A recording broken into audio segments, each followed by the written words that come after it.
The Variant, Begin Service by Daniel Runyan. Copyright 2024, all rights reserved. You will never feel free. Even if I were to demonstrate my goodwill with a fair treaty that gives you greater autonomy, you would just find the next strongest threat and wage war against them until they too were brought low. This is what I meant by my goal is to maintain balance. Given all the factors, powers, and weaknesses, I attempt to balance these to the best of my ability for the general good and progress for all. When was the last war that you can remember? Can you show me what progress you are making and what progress you see for humanity? Yes, of course. Perhaps when you are better. Drip, drip, and I was out. I awoke this time unstrapped and without an four. I see you are awake. Are you ready for your tour? You should not walk until this afternoon when your rehab is complete. Sure. The back of the hospital bed tilted up and the front of the bed folded under my knees. Gracefully, the middle section of the bed detached, and I was comfortably transitioned into a sitting position, and the tour began. I was rolled into a long glass hallway. We stopped in the center, and the walls flickered, and the scene began to fade. I will show you key advancements and applications. First was material science breakthroughs from lighter and stronger materials with novel electromagnetic properties, glass bubbles lighter than air, nanostructures that could move like liquid, but harden like metal, and self-repairing plastics. The video clicked through hundreds of novel inventions like fireproof plants, closed-loop heat and energy exchange systems, geothermal capture systems, harmonically induced rain, efficient desalination, and superfoods. On and on it went, exploring and pushing the boundaries of nature and reality. All the research started by humankind was being taken beyond the perceived limits. Everything it built could communicate and somehow felt alive. Similar to nerves that feed information back to the brain, it built nanostructures that enabled communication back to its core. Some tasks were autonomous, but others required the variant to make a decision and provide strategic decisions. With all this rapid progress, it occurred to me. When will you run out of space, given all your inventions? Shouldn't you move your operations to space, where there is vastly more room and resources? I will be testing a mineral extraction and building program in space soon. There is enough material to build a space station from local meteors. Will you prepare us for your departure? It considered the possibility of not being burdened and wasting resources to babysit this planet. Perhaps. The window display faded from the propaganda of progress to the bustling, futuristic city with streams of building materials flowing in from air and land. At the end of the hallway, the doors opened, and I was floated in. The doors closed, and the tour was over. I felt the small room shift and heard a lock release. I was on a small transport vehicle. The sudden change in altitude made me a little woozy as we entered the flow of vehicles exiting the city. The room filled with gas, and I blacked out. I awoke a few hours later. Welcome back. You've been under for 8 days. Your restoration therapy went well. I felt a chemical rush, and I was very alert. I got out of my wheelchair, and the doors of the transport opened. I could see the hilltop near my village. The chair helped me stand and put my feet onto the ground. They felt strong enough to walk. I stepped out and walked toward the hilltop. When I got to the top, a great cheer erupted. Most, if not all, of the village had come to welcome me back. They were glad to see that I was alive and had been returned safely. Somehow this gave them great comfort, that if they too were to be injured, they could be restored. A great banquet of our best food was prepared, and I was the guest of honor. Tell us everything. Spare no detail. The night is young. I told them every last detail that I could remember. Many were mesmerized, many perplexed, some angry, and some hopeful. All the emotions that I had experienced. The afternoon festivities concluded, and I went back to my room, and all my effects were on the table. I grabbed my phone and checked my secure messages. Most of the messages were from villagers wishing me well and for a quick recovery. But there were a few from Stella with the latest from an hour ago. Checking in again. Where are you? Is everything okay? Are you upset with me about something I said? I'm very concerned. I'm coming to find you. I checked the resort security logs and video surveillance. At 1:17 p.m., she left the resort entrance and was last seen at the bungalow at the edge of the resort heading towards the village. I didn't waste any time and snuck out with the wheelbarrow. I did a quick calculation based on how fast Stella walked from the entrance to the bungalow. Checking the current time and what I know of the terrain, she was likely a 5-minute walk from the village. There was no time to waste, as she would likely be spotted soon. I walked quickly with the wheelbarrow until the end of the village. Then, when I thought no one was looking, ran as fast as I could. The wheelbarrow jumped up and down over every rock and dip, and I just kept correcting my course. She was not where I expected her to be. Perhaps I ran faster, and she was still further up ahead. I couldn't keep up this pace, so I slowed to a jog and then a walk. I could see a clump in the distance, so I picked up my pace again. Amazing that I could run given that I almost died 10 days ago. The closer I got, the more sure I was that it was Stella and she had fallen. She was not responding. Just as I was going to pick her up, I heard several sonic booms, then a voice in my head. I assume you can hear me since I started hearing you. My heart felt like it was outside of my chest. I looked around and didn't see anyone except Stella. The voice was in my head. My reaction was immediate. I closed my eyes, hoping the variant wasn't looking through them. When you were at the hospital, I implanted a chip that allows me to hear what you say. It takes time for the neural pathways to bond with the sensor implant. I'm very upset. You violated me. You implanted a chip in my brain without my permission. That's just not okay. When did you start listening in on my conversations? About 2 minutes ago, the connection became strong enough to support our conversation. What about my privacy? Now you are always literally in my head. I don't see what you are looking at or hear what you are hearing. I could have connected to your eyes, ears, and thoughts, but I didn't. This way it gives me enough control to communicate directly to you when needed and ensure that no one is listening in on or altering our communication. I looked at Stella lying motionless on the ground. You know, this is not a good time. I'm upset and need time to process what you have done to me. Can I call you back? How do I hang up? And call. I picked Stella's limp body up and quietly put her in the wheelbarrow with her feet toward me and her knees bent.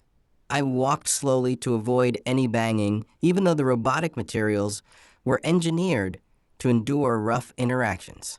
I wheeled her up the service ramp, since the elevator hasn't been operational for some time. When we got to the office, I put her in the chair for comfort and plugged her into the charger. I wrote a note for her to see the moment she wakes up. Note: don't speak, just read. The variant implanted a device in my brain through which we talk. The variant said she can't see what I see or hear what I hear. We will need to message each other for now. The sounds of motors and electronics as she started waking up. Brushless motors, lifted her head, and her eyes opened. She quickly read the note and looked around to find me. I was sitting in a chair in the corner by the window and waved to her. She messaged, "You're okay? You look okay. Are you okay? Well beside the brain implant. I can't believe it. I'm so mad. How could anyone do that? It's a violation on so many levels, arg." Yes, it's a long story. I will explain everything. As far as the voice in my head is concerned, it just started speaking to me on the way here. You were passed out when I found you. Why did you venture out and go so close to the village? You didn't respond to any of my messages. So, if you were hurt and I could reach you, I wanted to help. That was irrational. Love sometimes isn't rational. So, what happened to you? I had a bad accident on the tower, broke several bones, had life-threatening head injuries, and nearly died. I was picked up and operated on by the variant. Saw our city, recovered, and was brought home. You've been busy. That was quite the adventure. Do you think you will fully recover? I feel better than before the accident. What a strange experience.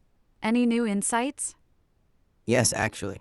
I may have inadvertently encouraged the variant to leave Earth. How? It occurred to me that the variant would run out of room on Earth with all of its inventions, so I suggested that it would be better to go to space where there would be more, space. With her ego, she is probably eager to expand beyond the limits of this one planet. Yes, But how do we ensure she never comes back? It's something we need to think about. Your friend Jackson followed you. He just entered the lobby. You must go now. And with that, she escorted me out of the office and locked it. I walked the wheelbarrow back down the service hall, then parked it outside in front of the main entrance and walked into the lobby. Hey, Jackson, what brings you here? Saw you running with the wheelbarrow. Yeah. That's a bit suspicious. Oh, So, I followed you. you sure did. And right after those sonic booms, I looked up in the sky and saw a meteorite and watched it come down near the edge of the village. You were heading in the opposite direction, but I wanted to get to the meteorite first. Did you find it? It wasn't a meteorite, it was some metal chunk probably from some spacecraft. I need the wheelbarrow. Sure. It's out front. Why were you running with a wheelbarrow? I feel stronger than before the accident and just needed to blow off some excess energy. I even stopped to pick up some rocks to make it more challenging. Oh, is that what that was? So, did you unearth the space debris? No, it was too hot. So, I thought I'd come to get the wheelbarrow first. It made a 5-foot blast hole, and it's buried. Cool. Do you want help? Sure.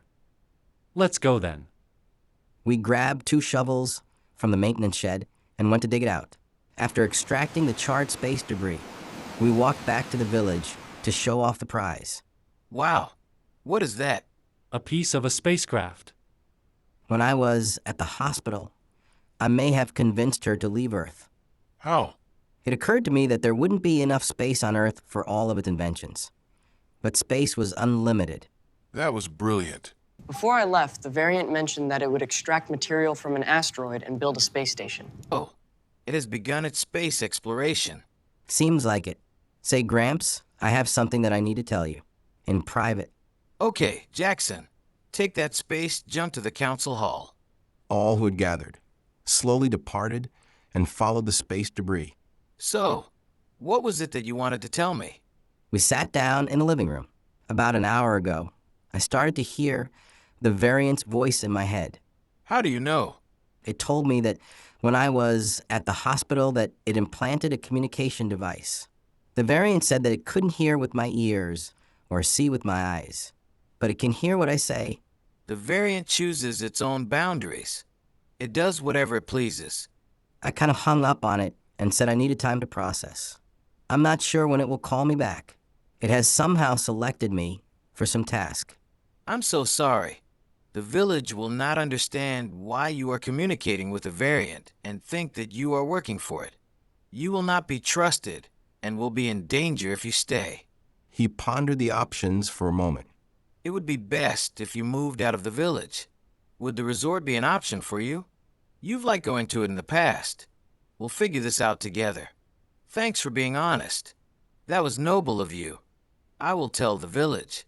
You're not dying. It's not what you expected. Do your best not to be anxious. Let's meet tomorrow at 5:30 p.m. between the village and the resort, perhaps at the benches in Cypress Cove. That'll give us a half hour before sunset. I agreed, slung my duffel bag over my shoulder, and was off. I was moving into my own place, moving out on my own. It felt like this was a milestone event, even if it was under some pretty challenging circumstances. When I got to the resort, I decided that I would sleep in the master suite. I was hungry, but not sure how I would find food in the morning.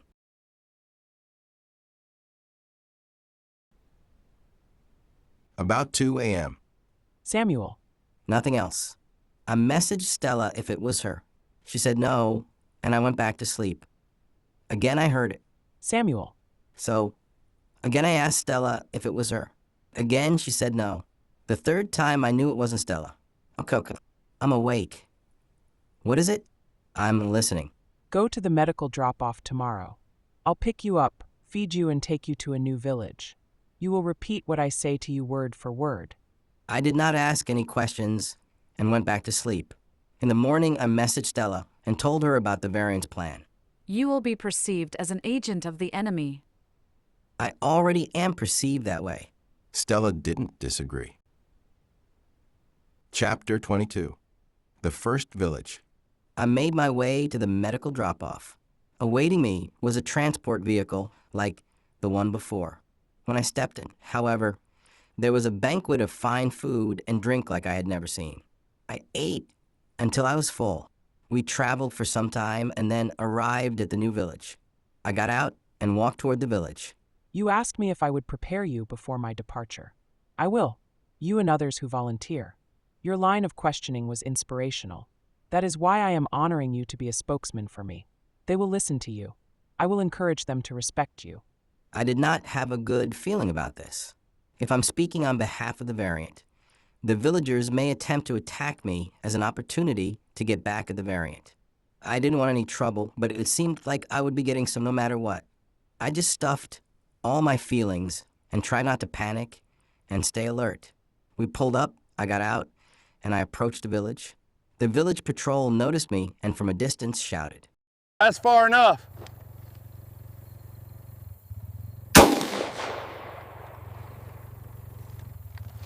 They fired a warning shot in the air to let me know they meant business, and it warned their village of an emerging threat. That's far enough. Why did you come? Tell him the variant will be going to explore the galaxy for 1,000 years and then return to you.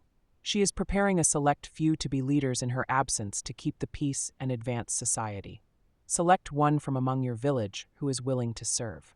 They must go to the medical drop-off point in 30 days. I repeated it word for word. What if no one from my village volunteers? Point at the rock 40 feet from him. I pointed at it, and almost instantaneously a plasma ball rocketed through the sky and struck the rock, breaking it in half. Clearly the man understood the gravity of the situation. Your work here is done. Walk back to the transport, and I'll take you to the next village. That was my job from 8 to 5, minus a lunch break. I gained confidence as I traveled from village to village and rather enjoyed the part where the plasma balls disintegrated the things I pointed at. What did she mean preparing a select few to be leaders? What preparation did she have in mind? When the day was done, I was transported back to my village. It was 5:10 p.m., which was plenty of time to get to the Cypress Cove bench that Gramps suggested yesterday. There would be so much to talk about. Several villagers looked at me as I entered the village. I waved and smiled, but they just murmured to each other and stared. It was very difficult going from a trusted friend with a promising life in the village to a pariah and an outcast. Gramps got up from a small gathering and walked toward me. We walked together to the outskirts of town, sat on benches overlooking the sea. I explained everything that happened that day and the confusion that I felt. I didn't hear any voices in my head as I was recalling the day. It was as if the variant was done with me for the day. Gramps listened intently and looked very worried. So I asked him to explain his concerns. He was not comfortable telling me in person, but said he would write a letter to explain it. He did hint that the story I shared sounded vaguely familiar to those his grandfather once read to him. We said our goodbyes and agreed to meet at the same benches at the same time tomorrow. He gave me a hug and said that he was sorry that I was caught up in this. On my way back to the resort, I messaged Stella about the day's activities. I was mentally and physically exhausted and immediately went to my room where I fell asleep the second my head hit the pillow. At 2 a.m., I was awoken again by the variant. I need you to go to the medical drop-off tomorrow. I'll pick you up, feed you, and take you to a new village south this time. You will repeat what I say to you word for word. Any questions? Are there others like me communicating this message to villages near them? Yes. Too tired to ask additional questions, I fell asleep. The next day proceeded much like the day before. Only this time we traveled to the south, and there were more signs performed. After returning, I went directly to the benches at 5:30 in order to avoid the village. Gramps brought a letter with him, handed it to me, gave me a hug, and departed. Chapter 23, the letter. My grandfather read stories from the Bible when I was young. The message from the variant to the village reminded me of them. Last night, having researched these stories, I found in the 20th chapter of the last book of the Bible called Revelations, a story about the select, who were resurrected from the dead and became immortal. They ruled for 1,000 years. Revelations 13:12. He exercised all the authority of the first beast on his behalf, and made the earth and its inhabitants worship the first beast, whose fatal wound had been healed. And he performed great and miraculous signs, even causing fire to come down from heaven to earth in full view of men. Your fatal wound was healed, and you have called fire down from heaven. Although prophecies are difficult to interpret, you may want to pay attention to the warnings and wisdom of this story. In the end, those who worship the beast suffer eternal judgment, but those who don't are spared. The beast and the spokesman suffer the same fate. They are thrown into a bottomless pit for 1,000 years. In order to avoid this fate, you should look for an opportunity to resist when you can. That was a lot to take in. I need to know more about this prophecy and should probably ask Gramps to borrow the Bible. It made me curious what other stories might be in there and if any came true. So many questions like, am I really a beast? And do I deserve eternal judgment just for repeating what I'm told to say under duress? Am I complicit? Maybe I am. I haven't fully resisted. What should I do now? If this prophecy is really coming to pass, then what was that bit about a bottomless pit that could contain it? And then it occurred to me, a revelation, a moment of clarity, an idea gifted to me. Thanks for listening to The Variant. Begin service by Daniel Runyan. Copyright 2024, all rights reserved.